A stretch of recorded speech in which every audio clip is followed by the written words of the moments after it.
जय हिंद मित्रों, Kabir institute for civil services में आपका स्वागत है। डेली करंट अफेयर की सीरीज में हम आपका करंट अफेयर लेकर आए हैं जो बहुत ही इम्पोर्टेंट होने वाला है आप लोगों की परीक्षा के दृष्टिकोण से। जो आजकल की ताजा तरीन घटनाएं हैं उन सब हम चर्चा करेंगे और बताएंगे कि किस प्रकार प्रश्न पूछे गए हैं पहले परीक्षाओं में और आगे की परीक्षाएं जो है उसमें प्रश्न पूछे जाएंगे। तो देरी न करते हुए पहले हम अपने रिवीजन सेशन को लेते हैं। पहले क्लास में जो हम पढ़ा चुके हैं उसके बाद हम आज के टॉपिक को लेंगे। तो पहले हम रिवीजन सेशन को स्टार्ट करते हैं।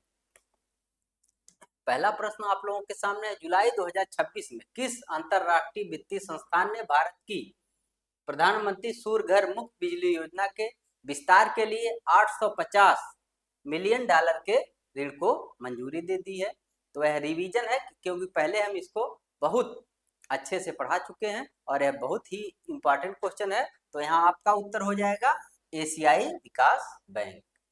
किसने $850 मिलियन की ऋण को मंजूरी दी है? तो एशियाई विकास बैंक। आगे बढ़ते हैं मित्रों। दूसरा प्रश्न, जुलाई 2026 में राज्यसभा और लोकसभा ने राष्ट्रीय गीत Vande Mataram, very important question है, राष्ट्रीय गीत वंदे मातरम के प्रति अनादर के कृत्यों और उसके गायन में बाधा डालने को दंडात्मक अपराध बनाने के लिए कौन सा विधेयक पारित किया है? तो आपका उत्तर हो जाएगा बी, राष्ट्रीय गौरव अपराध निवारण विधेयक 2026। कौन सा विधेयक है? राष्ट्रीय गौरव अपराध निवारण संशोधन विधेयक 2026। इसमें जो है वंदे मातरम गीत को राष्ट्रीय गीत घोषित कर दिया गया है और इसके कृत्यों को अगर आप इसके दुर्व्यवहार में या उसमें बाधा डालते हैं तो आप इसमें सजा का प्रावधान किया गया है। तीसरा क्वेश्चन, जुलाई 2026 में मेक्सिको में भारत के अगले राजदूत के रूप में किसे नियुक्त किया गया है? वेरी इंपॉर्टेंट है, चर्चा में रहा है, आपसे पूछा जा सकता है। तो तीसरे का उत्तर हो जाएगा B, नुखलाम जाथोम गंगटे।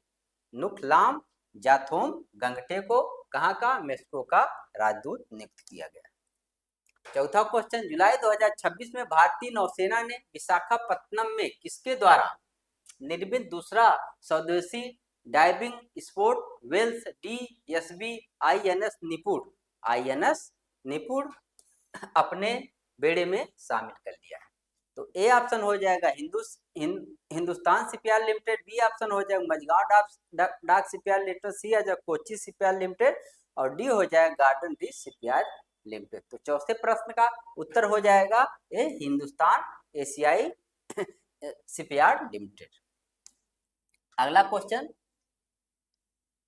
India's reform trajectory market distortions and the next frontier for growth and competitiveness report के अनुसार ग्लोबल रिफॉर्म रैंकिंग, यहाँ जो इंपॉर्टेंट आपको देखना है कौन सी है? ग्लोबल रिफॉर्म रैंकिंग 2026 में भारत विश्व स्तर पर कौन सा स्थान हासिल किया है?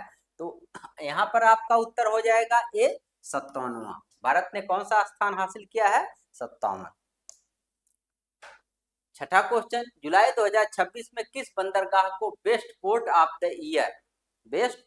द ईयर नॉन कंट्रोलराइज श्रेणी में India maritime award 2026, very important है, इंडिया मैरीटाइम अवार्ड 2026 किसको दिया गया है? तो दीनदयाल पोर्ट प्राधिकरण कांडला गुजरात। किसको? दीनदयाल पोर्ट कांडला गुजरात को। इसका बहुत आप लोग को अगर देखना है तो इससे पीछे वाले वीडियो देख लीजिए, उसमें बहुत अच्छे से अध्ययन कराया गया, सारे फैक्टों की चर्चा की गई। अगला प्रश्न है, स्कॉटलैंड के ग्लासगो में आयोजित कॉमनवेल्थ 2026 में पुरुषों के 110 kg वेट लिफ्टिंग इवेंट में किस भारतीय ने रजत पदक जीता है? वेरी इंपॉर्टेंट है। सातवां क्वेश्चन, किस भारतीय ने रजत पदक जीता है? तो लवप्रीत सिंह। आपका उत्तर हो जाएगा लवप्रीत सिंह। लेकिन ग्लासगो राष्ट्रमंडल ही खेल बहुत ही इंपॉर्टेंट है। 2030 में जो राष्ट्रमंडल होगा आप लोग जान ही रहे हैं, अहमदाबाद गुजरात में होगा, उसका नाम अहमदाबाद रखा गया है, बहुत ही इंपॉर्टेंट है। और अब की साल कोई भी परीक्षा होगी ग्लासगो कॉमनवेल्थ गेम से क्वेश्चन पूछा ही जाएगा। 9 जुलाई 2026 में रक्षा मंत्री राजनाथ सिंह ने भारत के पहले समर्पित मिलिट्री मेडिसिन डिपार्टमेंट सैन्य चिकित्सा विभाग का वर्चुअल उद्घाटन कहां पर किया है? 8वें का उत्तर हो जाएगा ए, लखनऊ के उत्तर प्रदेश में। कहां पर किया है? लखनऊ के उत्तर प्रदेश में। जुलाई 2026 में दुर्लभ पृथ्वी तक ब्लॉक के लिए अन्वेषण लाइसेंस देने वाला भारत का पहला राज्य कौन सा बन गया है? आपको बताना है कि पहला राज्य कौन बन गया है? तो बी का हो जाएगा राजस्थान। कौन सा राज्य बना है मित्रों? राजस्थान। अब अगला क्वेश्चन 10वां क्वेश्चन आप लोगों के सामने है, वेरी इंपॉर्टेंट क्वेश्चन है और एक कथन कारण क्वेश्चन। निम्नलिखित कथन एवं कारणों को पढ़कर सही विकल्प को चुनिए। पर्यावरण प्रदर्शन सूचकांक ईपीआई 2026 में भारत ने 177 देशों में कुल 177 देशों में 176वां स्थान प्राप्त किया है। कारण ईपीआई देशों की पर्यावरण गुणवत्ता, पारिस्थितिकी तंत्र की स्थिति तथा जलवायु परिवर्तन से संबंधित प्रदर्शन का मूल्यांकन करना। आप लोग देख ही रहे होंगे ईपीआई पर्यावरण प्रदर्शन सूचकांक में 177 देश हैं और हमारा स्थान कितना है? 176वां। पीछे से दूसरा स्थान है मित्रों। तो यह क्वेश्चन पहला ऑप्शन आपका सही हो जाएगा, तो दूसरा ऑप्शन भी यहाँ पर आपका सही हो जाएगा। लेकिन क्या यह कथन और कारण दूसरे की व्याख्या कर रहा है? तो व्याख्या नहीं है। क्यों में प्रश्न आए तो यह क्यों यह स्थान प्राप्त किया है, तो यहाँ पर दे रहा है ईपीआई देशों में पर्यावरण गुणवत्ता, पारिस्थितिकी तंत्र की स्थिति तथा जलवायु परिवर्तन से संबंधित प्रदर्शन का मूल्यांकन। यह आपसे पूछा जा रहा है मूल्यांकन किस चीज का करता है। अगर यह क्वेश्चन पूछा गया होता तब यह व्याख्या करता। ए या दोनों सही है, लेकिन कथन ए की सही व्याख्या नहीं कर रहा है, मतलब बी उत्तर सही है। अब आज का जो वेरी इंपॉर्टेंट है पहला प्रश्न आप लोगों के सामने है और आप लोग की परीक्षा के दृष्टिकोण से बहुत ही इंपॉर्टेंट है। 2026 में भारत का 101वां रामसर स्थल किसे घोषित किया गया है? 101वां रामसर स्थल किसे घोषित किया है? तो ए ऑप्शन हो जाएगा बुलर झील जम्मू कश्मीर, ग्वाल झील अरुणाचल प्रदेश और लोहटक झील मणिपुर और सुरहा ताल उत्तर प्रदेश। ये सारे इंपॉर्टेंट है। सुरहा ताल कई बार पूछा गया है कहाँ पर स्थित है, लेकिन अगर आप मिलान करने के लिए आ जाए उत्तर तो बुलर झील जम्मू कश्मीर में है और ग्वाल लेक कहाँ? अरुणाचल प्रदेश में। लेकिन 101वां रामसर स्थल किसे घोषित किया गया है? ग्लाव लेक अरुणाचल प्रदेश में। यह वेरी इंपॉर्टेंट है। लेकिन मित्रों अब आपको जानना चाहिए कि यह क्या होता है, रामसर स्थल क्या होते हैं? रामसर स्थल मेनली बेसिकली आर्द्र भूमियां होती हैं। क्या होती हैं? आर्द्र भूमियां होती हैं। और यह इसलिए इंपॉर्टेंट है कि देखा गया पहले 1900 के दशक में कि यह भूमियां विलुप्त हो रही हैं। यहाँ लोग पाट करके जैसे तालाबों, झीलों, नदियों किनारे भूमियां पाई जाती हैं और इसका जैविक मूल्य बहुत अधिक होता है। इसमें कीड़े मकोड़े और जैविक स्पीशियां बहुत अधिक फैलती हैं, तो यह पर्यावरण के लिए बहुत ही इंपॉर्टेंट होती है। तो यह विलुप्त हो रही थी, कम हो रही थी। इसको बचाने के लिए 1971 में ईरान के रामसर में एक सम्मेलन विश्व स्तर पर बुलाया गया और वहां पर चर्चा हुई कि किस प्रकार से इन भूमियों को बचाया जाए। किन भूमियों को? रामसर आर्द्र भूमियों को। और उनका उसी 1971 से इसका रामसर सम्मेलन नाम पड़ गया। रामसर कहाँ पे है? ईरान की एक जगह है। लेकिन मित्रों अब आपका हमसे प्रश्न हो सकता है क्या भारत इसका संस्थापक सदस्य है या पहले शामिल होता? नहीं, 1982 में भारत इसमें शामिल होता है। कब? 1982 रामसर कन्वेंशन में भारत कब से शामिल होता है? 1982 में। अब आपका प्रश्न होगा कि भारत में रामसर साइटें हैं। हाँ, पहली रामसर साइट ऊपरी गंगा नदी को बनाया गया था। कौन सी? ऊपरी गंगा। यह कहां पर है मित्रों? ऊपरी गंगा बुलंदशहर में।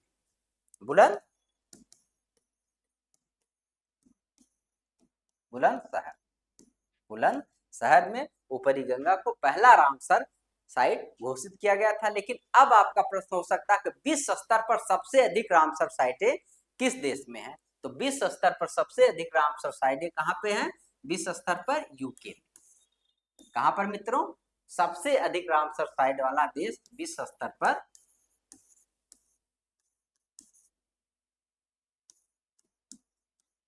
तो कहां पर है मित्रों? यूके। और आपका प्रश्न हो सकता है भारत में सबसे अधिक रामसर साइटें कहां पर है? तो पहले स्थान पर भारत में सबसे अधिक रामसर साइटें, पहले स्थान पर तमिलनाडु, लगभग 20 रामसर साइटें हैं। लेकिन अपना उत्तर प्रदेश का स्थान दूसरा है, दूसरे स्थान पर है, और इसमें रामसर साइटें कितनी हैं? 13 है। लेकिन आपका प्रश्न है जो वेरी इंपॉर्टेंट है, आने वाला परीक्षा में प्रश्न है कि 13वीं रामसर साइट कौन सी है? जयप्रकाश नारायण, पश्चिम बिहार, बलिया। तो इसको भी आप लोग को जानना है। जयप्रकाश नारायण, पश्चिम बिहार, या कहां पर है? बलिया। और उत्तर प्रदेश में हमने बता दिया आपको कितनी रामसर साइट है? 13 रामसर साइट। 13वीं कौन सी है? बलिया में जयप्रकाश नारायण, पश्चिम बिहार। Very important. अब कुछ स्लाइड के माध्यम से देख लेते हैं। यह सब हम आपको बता चुके हैं। और उत्तर प्रदेश के ग्वाल झील की 101वीं रामसर साइट है, और यह कन्वेंशन 1971 में ईरान के रामसर नामक स्थान पर हुआ था। और ये क्यों हुआ था? रामसर साइटों किस भूमियों को बचाने के लिए? तो आर्द्र भूमियों को बचाने के लिए किया गया था। आर्द्र भूमि कौन सी भूमि होती? वह बेसिकली झील, नदी, दलदली और पीटलैंड, मैंग्रोव, मानव निर्मित आर्द्र भूमियां भी इसमें शामिल किया जाता है। और भारत इसमें कब शामिल हुआ था? 1982 में। यह सब की चर्चा हम आपसे कर चुके हैं। हाल ही में शामिल जो वेरी इंपॉर्टेंट है, कुछ रामसर साइटें हैं जिसको आपको याद रखना चाहिए। तो 100वीं रामसर साइट कौन सी है? जयप्रकाश नारायण, पश्चिम बिहार। इसका पूर्व नाम क्या था? सुराहताल। ये कहाँ पर है मित्रों? उत्तर प्रदेश में है। और 101वीं ग्वाल झील कहाँ पे है? अरुणाचल प्रदेश। उसकी चर्चा हमने की है। और 99वीं रामसर साइट कौन है? शेखा झील अभयारण्य, यह भी उत्तर प्रदेश में है। और 98वीं रामसर साइट छारी ढाल, छारी ढाल या कहाँ पर है मित्रों? गुजरात में है। और 97वीं रामसर साइट कौन सी? पटना पक्षी अभयारण्य, एटा, उत्तर प्रदेश में। 97वीं उत्तर प्रदेश में है। और 96वीं रामसर कहाँ पर है? सिलीसेट झील, राजस्थान, सिलीसेट झील, राजस्थान। 95वीं रामसर स्थल कौन है? कोपरा जलाशय, छत्तीसगढ़, कोपरा जलाशय, छत्तीसगढ़। 94वीं रामसर स्थल कौन सा है? गोलाबील झील, बिहार, गोगाबील झील बिहार में है। कौन सी? 94वीं रामसर। तो हमने आपको जो 101वीं है और 94वीं तक आपको पूरा रिवीजन करा दिया। और यह 90 तक तो आपको याद करके रखना ही चाहिए, क्योंकि ये पूछ लिया गया 101वीं।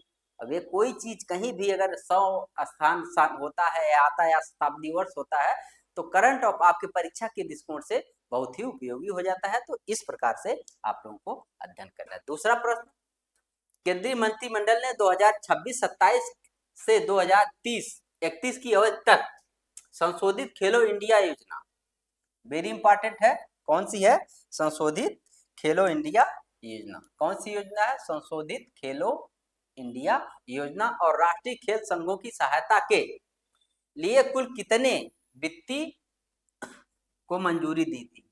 वित्त कितने पैसे की मंजूरी दी दी है? तो यहाँ पर ए ऑप्शन हो जाएगा 36,410 करोड़, बी ऑप्शन हो जाएगा 29,054 करोड़, सी ऑप्शन हो गया 27,387 करोड़, और डी ऑप्शन हो जाएगा 18,425 करोड़। तो दूसरे का उत्तर हो जाएगा ए 36,481 करोड़। और अब आपका उत्तर हो जाएगा खेलो इंडिया योजना के तहत और केंद्रीय मंत्रिमंडल में 2026 से 31 तक की अवधि के लिए राष्ट्रीय खेल संघों की सहायता के लिए कुल कितने वित्त की सहायता की है? और यह योजना कब से चल रही है? पहली बार कहाँ आयोजित हुआ था और यह कब से चल रही है? तो 2018 से। 2018 से पहली बार यह इस योजना का शुभारंभ किया गया। और कहाँ से चली थी? तो मित्रों दिल्ली से। कहाँ से? दिल्ली से। इस योजना को कहाँ से चलाया गया था? दिल्ली से। वेरी इंपॉर्टेंट योजना है और यह आपकी परीक्षा के दृष्टिकोण से इंपॉर्टेंट है और इसके आने की संभावना बहुत अधिक है। और इससे इसका क्या महत्व है? जमीनी स्तर पर खेल संस्कृति को बढ़ावा देने के लिए इसका जो उद्देश्य है आपसे पूछा जा सकता है तो उसका मुख्य उद्देश्य है खेलो इंडिया योजना का कि जमीनी स्तर पर खेल संस्कृति को बढ़ाना, खेल कल्चर को बढ़ाना, जिससे खेल में हम आगे विश्व स्तर पर आगे निकल सके। तो स्लाइड के माध्यम से कुछ देख लेते हैं। वही बात लिखी हुई है कि कितना इन्वेस्ट किया गया। तो संयुक्त कुल परिव्यय 36,400 करोड़ किया गया था और खेलो इंडिया योजना आवंटन 29,000 करोड़ रुपए है। लेकिन राष्ट्रीय खेल महासंघों की सहायता के लिए 7,384 करोड़ शुरुआत वर्ष 18 मतलब पहले में 2018 में इसे जब शुरू किया गया था तो उसका बजट रखा गया था 7,387 करोड़। पहले में ही बजट इतना रखा गया था और पहला आयोजन 31 जनवरी से 8 फरवरी तक 2018 में कहां पर किया गया था? नई दिल्ली में। यह हम आपको बता चुके हैं। उद्देश्य शिक्षा क्या है? भारत में जमीनी स्तर पर खेल संस्कृति को बढ़ावा देना जो इसका उद्देश्य है, आपसे पूछा जा सकता है और वेरी इंपॉर्टेंट। तीसरा क्वेश्चन, 2026 में भारतीय वायुसेना ने IAF द्वारा रोटर क्लैप थर्ड अभ्यास कहां पर आयोजित किया है? वेरी इंपॉर्टेंट है। कौन सा अभ्यास है? रोटर क्लैप थर्ड का आयोजन कहां किया गया है? ए ऑप्शन हो जाएगा जैसलमेर राजस्थान, बी ऑप्शन हो जाएगा अंबाला हरियाणा, सी ऑप्शन हो जाएगा जोधपुर राजस्थान और डी ऑप्शन हो जाएगा लेह लद्दाख में। तो आपका उत्तर यहाँ पर हो जाएगा ए। कहां पर किया गया है? जैसलमेर राजस्थान में। वेरी इंपॉर्टेंट है। कहां पर किया गया है? जैसलमेर राजस्थान में। और राजस्थान पे कहां आपसे पूछा जा सकता है? राजस्थान जैसलमेर के एक पर्टिकुलर एरिया का नाम पूछा जा सकता है तो पोखरण फायरिंग रेंज। कहां पर? Pokhran firing range. कहां पर? पोखरण फायरिंग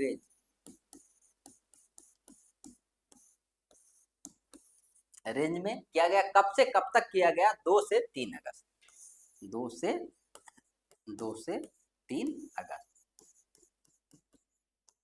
के बीच किया गया है। वेरी इंपॉर्टेंट क्वेश्चन है, इसके आने की संभावना है। कहां पे? पोखरण फायरिंग रेंज राजस्थान के जैसलमेर से 2 से 3 अगस्त के बीच किया गया है। अब स्लाइड के माध्यम से कुछ देख लेते हैं। महत्वपूर्ण रोटर क्लैप थर्ड सैन्य अभ्यास Pokhran field firing range Jaisalmer Rajasthan से किया गया है। भारतीय सेना ने इस पे भाग लिया है और 1 से 2 अगस्त या 1 से 2 अगस्त, वहां पे 2 से 3 अगस्त लिखा है मित्रों।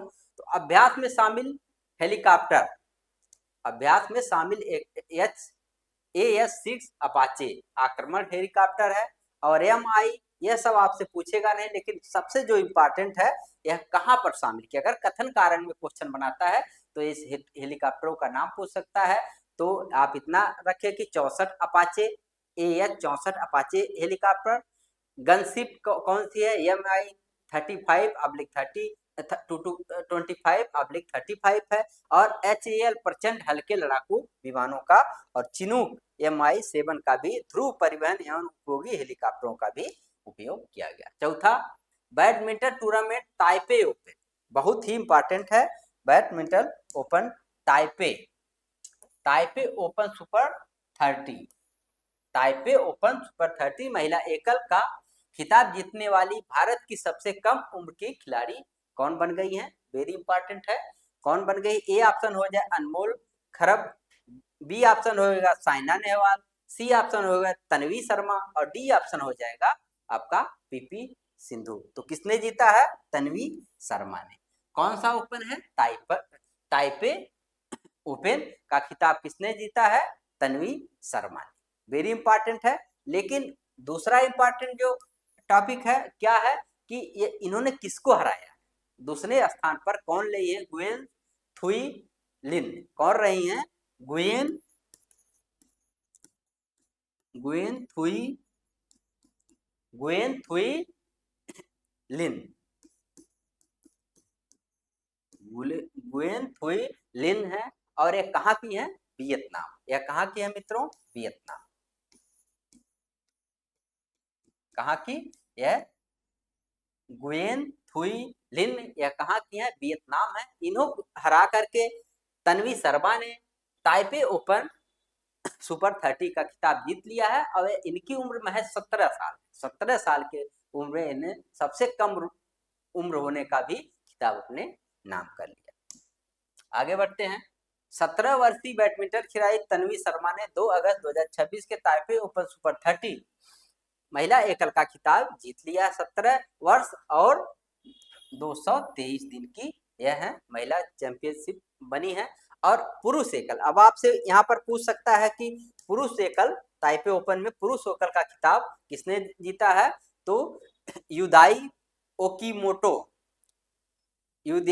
ओकुमोटो यह कहाँ के हैं, जापान के हैं। इन्होंने खिताब जीता है पुरुष एकल में। और पुरुष युगल विजेता लियो रोली कर्नाडो और डेनिस मार्शल इंडोनेशिया की हैं, इन्होंने जीता है। महिला युगल विजेता कौन है, सुमिरे नकाडे और म्यू ताकाहाशी यह जापान की हैं। और मिश्रित युगल का विजेता कौन है, युवा वातानाबे और माया तागुची जापान। वेरी इंपॉर्टेंट है, कौन, माया तागे जापान की है। 5वां प्रश्न आप लोगों के सामने, 2026 में प्रधानमंत्री नरेंद्र मोदी ने स्वामी विवेकानंद सांस्कृतिक युवा केंद्र विवेकानंद स्मारक का उद्घाटन कहां पर किया है, तो ए ऑप्शन हो जाएगा कोच्चि केरल, बी ऑप्शन हो जाएगा मैसूर कर्नाटक, सी ऑप्शन हो जाएगा चेन्नई तमिलनाडु और डी ऑप्शन हो जाएगा, आप थोड़ा ऑप्शन इधर से उधर चला गया है, हो जाएगा पणजी गोवा में। तो कहां पर किया है, पणजी गोवा में। तो आपका उत्तर हो जाएगा इसमें 5वें प्रश्न का मैसूर कर्नाटक किया गया है। यह ऑप्शन थोड़ा इधर उधर हो गया मित्रों। तो कहां पर, मैसूर कर्नाटक में किया गया है। और वेरी इंपॉर्टेंट है, कहां पर किया गया है, मैसूर कर्नाटक के रामकृष्ण परमहंस आश्रम, रामकृष्ण आश्रम में, रामकृष्ण आश्रम वेरी इंपॉर्टेंट है, कोच्चि के मैसूर के रामकृष्ण आश्रम में किया गया है। और आप लोग मैसूर में आप जान ही रहेंगे 1892 में विवेकानंद मैसूर में यात्रा की थी, किसने, 1892 में मैसूर यात्रा किसने की थी, विवेकानंद जी ने। और 1893 यह वेरी इंपॉर्टेंट डेट है, 1893 में इन्होंने बेहद शिकागो जो बहुत इंपॉर्टेंट है, जिससे विवेकानंद और विश्व स्तर पर उनकी चर्चा होने लगी थी, शिकागो में जो विश्व धर्म संसद में विश्व हिंदू धर्म की बात, अपनी बात रखी या भारत की बात रखी विश्व धर्म संसद में, कहां पर, शिकागो में विश्व धर्म संसद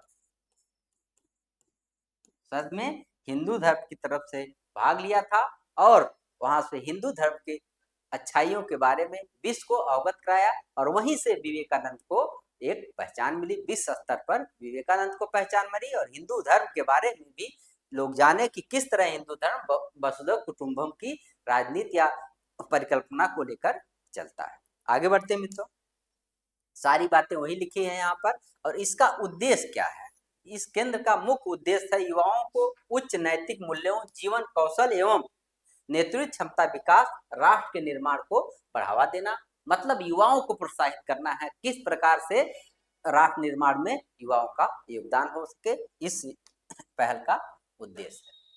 6वां क्वेश्चन, अन्न सीर योजना वेरी इंपॉर्टेंट है, अन्न सीर योजना की घोषणा किस प्रदेश ने की है, ए ऑप्शन हो जाएगा तमिलनाडु, बी ऑप्शन हो जाएगा कर्नाटक, सी ऑप्शन हो जाएगा तेलंगाना और डी ऑप्शन हो जाएगा आपका आंध्र प्रदेश। तो 6वें प्रश्न का उत्तर हो जाएगा डी आपका, किसने की है, आंध्र प्रदेश ने की है। अन्न सीर योजना की घोषणा किसने की है, आंध्र प्रदेश। बहुत ही इंपॉर्टेंट है, अन्न सीर योजना की घोषणा किसने की है, आंध्र प्रदेश सरकार। इसमें क्या होगा, 8 ग्राम सोना, जो विवाह होगा, विवाह समारोह में सरकार 8 ग्राम सोना देगी वहां पर। और क्या उसके लिए कितना बजट, 822 करोड़ का, कितना, 8 ग्राम सोना और कितने बजट का प्रावधान किया गया है, 822 करोड़ बजट का प्रावधान किया है किस सरकार ने, आंध्र प्रदेश सरकार ने। गरीब एवं मध्यम वर्ग, इसमें कौन शामिल होगा, गरीब एवं मध्यम वर्ग को शामिल किया जाएगा।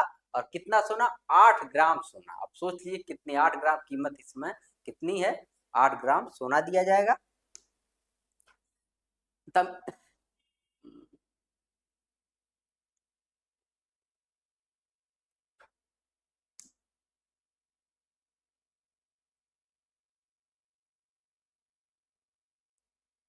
यहाँ पर मित्रों यह तमिलनाडु अन्न सीरी योजना तमिलनाडु की है, आंध्र प्रदेश की नहीं है।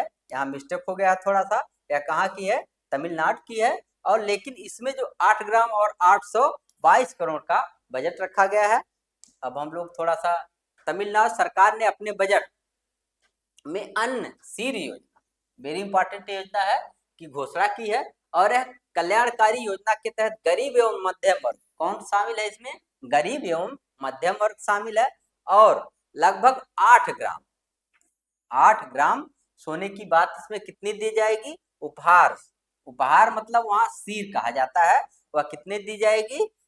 8 ग्राम सोने का सिक्का और एक सिल्क पट्टी साड़ी दी जाएगी। इसके लिए कितने बजट का? तो 812 करोड़ बजट का आवंटन किसने किया है? तमिलनाडु सरकार। वेरी इंपॉर्टेंट है, किस सरकार ने? तमिलनाडु सरकार। 7वां क्वेश्चन, 2026 में प्रधानमंत्री नरेंद्र मोदी ने राष्ट्रव्यापी नशा मुक्त युवा फॉर विकसित भारत संकल्प अभियान का वर्चुअल माध्यम से शुभारंभ कहां से किया है? ए ऑप्शन हो जाएगा चंडीगढ़, बी ऑप्शन हो जाएगा वाराणसी, सी ऑप्शन हो जाएगा शिलांग और डी ऑप्शन हो जाएगा नई दिल्ली। तो कहां से किया है मित्रों? नई दिल्ली से। वेरी इंपॉर्टेंट है, कहां से किया है? नई दिल्ली से। और यह वेरी इंपॉर्टेंट है। और उसमें युवाओं को नशा मुक्त से वंचित करने के लिए बात की गई है। और यह कहा गया है कि किस प्रकार से युवाओं को नशा से बचाया जाए। और इसमें कब की गई है घोषणा? 2 अगस्त 2026 को। कब? 2 अगस्त 2026। वेरी इंपॉर्टेंट योजना है। अब कब की गई है? 2 अगस्त 2026 से। इसमें कितने स्थानों पर, जब मोदी, क्योंकि यह क्या, कैसे इसका उद्घाटन हुआ है? वर्चुअली। किस माध्यम से? वर्चुअली। तो कुल कितने अध्यात्म स्थानों पर इसका प्रसारण हो रहा था? 28,000। आपसे पूछा जा सकता है, 28,000 स्थानों पर इसका प्रसारण किया जा रहा था। लगभग 1 करोड़ युवा इसमें भाग ले रहे थे। और इसमें कितने दिन का रखा गया है? 100 सप्ताह का अभियान चलाया जाएगा। कितने सप्ताह का? 100 सप्ताह का। 100 सप्ताह का अभियान चलाएगा। वेरी इंपॉर्टेंट है। अब स्लाइड के माध्यम से कुछ देख लेते हैं। नशा युक्त युवा फॉर विकसित भारत संकल्प अभियान, डेट इंपॉर्टेंट है, कब? 2 अगस्त 2026 को। कहां से? वर्चुअली माध्यम से, नई दिल्ली से। और इसमें कितने युवा लगभग शामिल हुए स्थानों पर? 28,000 स्थानों पर इसका प्रसारण किया गया। और लगभग 1 करोड़ युवाओं ने इसको देखा है। और इसके तहत 1000 सप्ताह तक प्रत्येक रविवार को देश भर में खेल, सांस्कृतिक और कार्यक्रम, योगा, ध्यान और जागरूकता सत्र जैसी विशेष गतिविधियां आयोजित की जाएंगी। 8वां प्रश्न, किस देश के अंतरिक्ष यात्रियों ने अंतरिक्ष में अपने अंतरिक्ष स्टेशन पर सूक्ष्म गुरुत्वाकर्षण में उगाई गई चावल की सफल कटाई की है?